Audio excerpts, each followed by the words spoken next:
vamos a recibir al licenciado Patricio Adorno. Vamos a hablar de la reforma. ¿Cómo le va, licenciado? Buenas ¿Cómo tardes. estás, Laura? ¿De cuál reforma, perdón? ¿Qué reforma? ¿De qué reforma habla? Porque Bueno, había una reforma en agenda que iba a ser el jueves 18 sí, en la legislatura de Tucumán, donde íbamos a modificar el sistema de acoples. Claro, más la ficha limpia. De esa reforma me hablas. Esa reforma que no va a ser porque no están los consensos que se habían pautado o que en principio deberían primar para lograr empezar a terminar con el sistema de acoples en la provincia de Tucumán. Pongamos un poquito en contexto. 26 de octubre de este año, a la noche, gobernador de la provincia de Tucumán, festejando en el Salón Blanco de la Casa de Gobierno, dice frente a los medios de toda la provincia: en 2027 los tucumanos vamos a votar con un sistema diferente al que tenemos. No vamos a votar con acoples. Empieza a correr la dirigencia política tucumana, se empiezan a plantear proyectos de reforma del sistema electoral provincial. Queda la duda siempre de cómo terminar con los acoples sin tocar la Constitución. Ah, porque los acoples también se había hablado que... Exactamente, porque para eliminar el sistema de acoples hay que reformar la Constitución y eso es bastante difícil de hacer. Se propusieron algunos parches. Veníamos ya de algunos parches previos para reducir la cantidad de boletas en el cuarto oscuro. No existen más los partidos comunales. El que quiera ser delegado comunal de, por ejemplo, Rumipunco, necesita un partido provincial. No puede tener un partido solo de los vecinos de la comuna. Tampoco existen los partidos municipales. Si alguien quiere ser candidato a intendente de Alberdi, por ejemplo, necesita de un partido político provincial. No puede ser un partido, no existen los partidos solo con vecinos de Alberdi. Claro. ¿Qué se planteó en esta reforma que no obtuvo los consensos de cara a este próximo jueves que va a sesionar la legislatura por última vez en el año, como lo dijo el vicegobernador de la provincia? Se había planteado la posibilidad de que los candidatos a gobernador y los candidatos a intendente pudieran tener tantos acoples como bancas hubiera en juego, como escaños hubiera en juego en las diferentes circunscripciones en las que se compiten. Por ejemplo, candidato a gobernador del peronismo, supongamos en el 2027, Osvaldo Jaldo, en el oeste puede tener hasta 18 acoples, o podría tener hasta 18 acoples. Candidato a intendente de Yerbabuena por el peronismo, supongamos un candidato que responda al oficialismo provincial, puede tener hasta 10 acoples.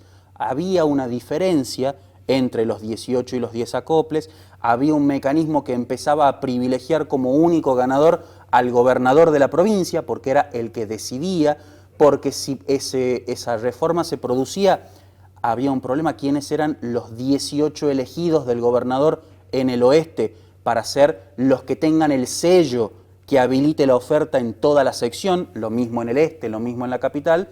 De repente una serie de conflictos al interior de la dirigencia justicialista principalmente, y no se logró el acuerdo para empezar a modificar o seguir parchando el sistema de acoples de la provincia de Tucumán. Patricio, ¿hay ganadores y perdedores en esta decisión? A ver, la pregunta: ¿quiénes pierden y quiénes ganan? En este escenario creo que hay pocos perdedores en lo concreto. Sí te diría que hay personas a los que hay esquirlas que empiezan a dañar su reputación. Y creo que hay dos principales que sienten que esta situación, si se sigue dilatando en el tiempo, puede generarles algún costo. Costo en dos sentidos. Bien. Costo político o costo electoral. Costo político: haber prometido, haber generado expectativas de cara a la ciudadanía y no cumplir esas expectativas, puede deteriorar la imagen, por ejemplo, del gobernador de la provincia. No depende de él, depende de su vicegobernador. Vicegobernador que además impulsó la boleta única electrónica, impulsó que los tucumanos vayamos a votar como si fuera en un cajero automático y podamos elegir las opciones. Eso tampoco prosperó, esa iniciativa. Entonces, hoy la dupla gubernamental, por la falta de consenso que hay en el interior del justicialismo provincial, enfrenta el desafío de correr con un costo político como se corrió en 2015 con el Pacto Tucumán Dialoga. ¿Cuáles eran los puntos más conflictivos de este proyecto? El sistema de acoples garantiza dos o tres cuestiones básicas. Lo primero, resuelve la disputa interna dentro del peronismo. El peronismo tiene un montón de acoples, todos son partidos políticos, todos son partidos diferentes, pero todos se reconocen peronistas. Una cosa es dejar que todos los dirigentes peronistas compitan de igual a igual en las elecciones, a tener que llegar a una lista de unidad dentro del PJ en toda la provincia y empezar a priorizar a los candidatos. Nos centramos en la foto en pantalla de este hombre, Darío Monteros, ministro del Interior. Darío Monteros es el gran armador de Osvaldo Jaldo en el interior de la provincia. De hecho, es la persona que tiene vínculo directo con los delegados comunales, los intendentes, los legisladores y los concejales a lo largo y a lo ancho de la provincia. Es la espada política del gobernador, es el negociador político del gobernador en todo el territorio provincial. ¿Puede ser candidato si es que el gobernador no quiere su reelección?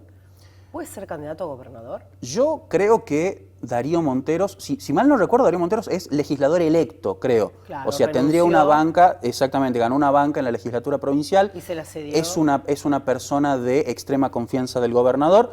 Es cierto que Osvaldo Jaldo llega a 2027 con la posibilidad de buscar su propia reelección.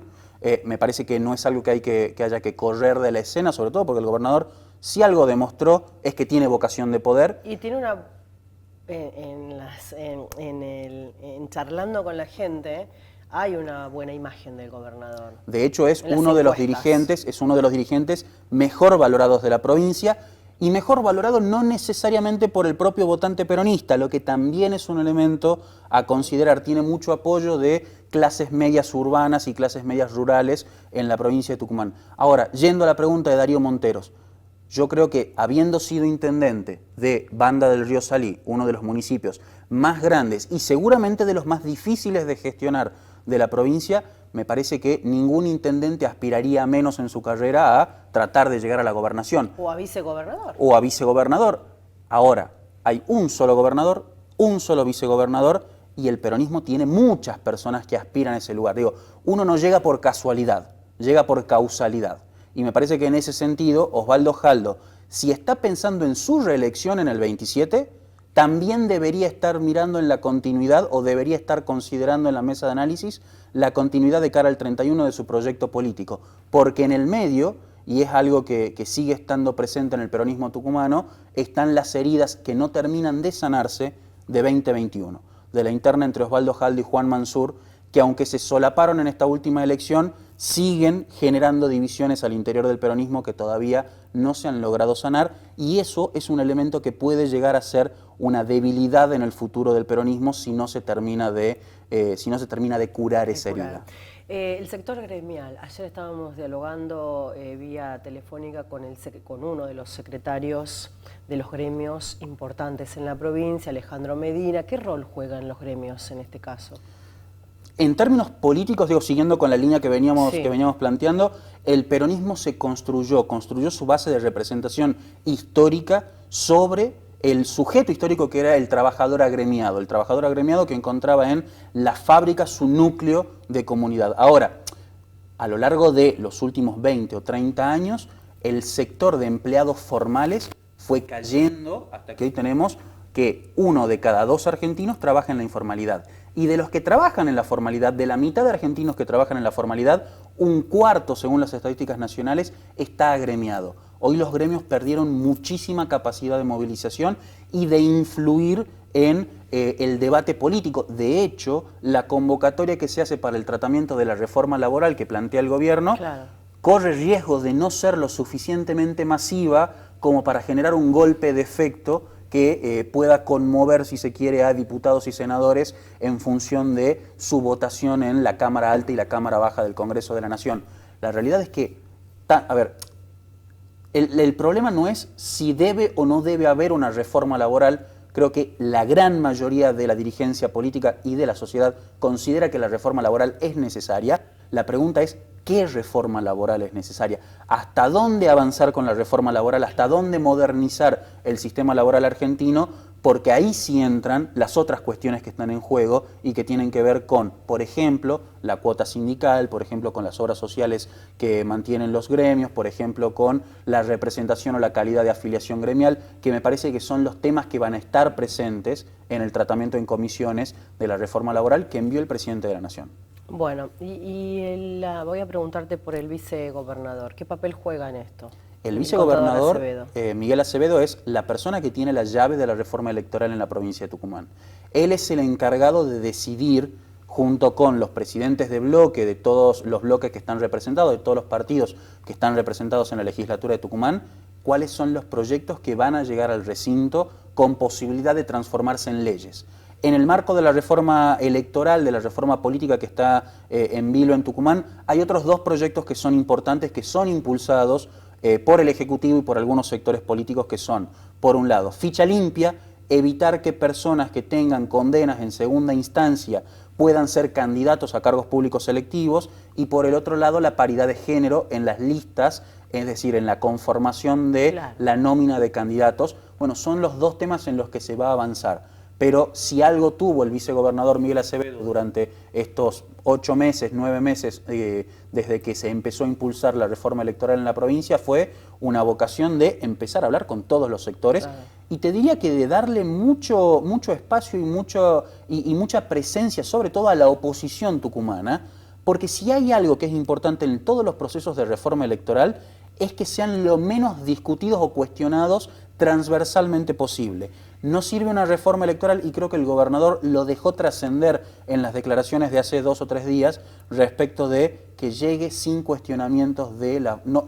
No forzar la reforma electoral, porque forzarla puede terminar deslegitimando un instrumento que tiene como función que la voluntad de la gente se transforme en instituciones políticas, se transforme en legisladores, en intendentes, en concejales, en gobernadores.